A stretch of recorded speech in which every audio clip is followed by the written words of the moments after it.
hundumtuu seeraan ala deddeebisamaa jiru. Tokko tokkotti fayyadamaniitu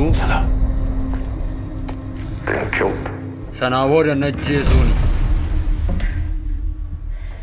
How many trafficking convictions did you get? Namoota seeraan ala deddeebisaa turan nama meeqa hiitee bara darbe.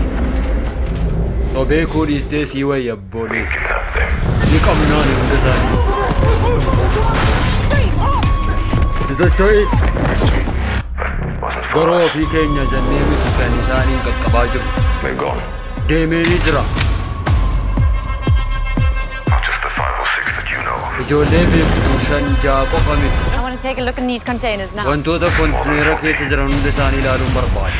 40 ol ta'uu Take a danda'u. deep breath in Qilleensa sirriitti and fudhadhu. hold for 5, 5, 4, 4, 3, 3, 2, gara bitaatti. 1. We have a situation. Rakkoon nu mudatee jira.